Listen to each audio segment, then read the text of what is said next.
It was a quiet night, so quiet that even the stars were getting sleepy. But suddenly, the moon felt a tiny tickle in its nose.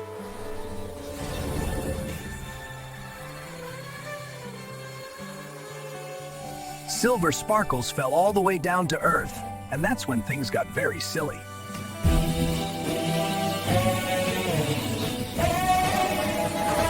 The moon said sorry, but left just a little magic behind, just in case. Just when everyone thought the night was quiet. What will happen next? Like the video and subscribe for more fun, because you never know when the moon might sneeze again.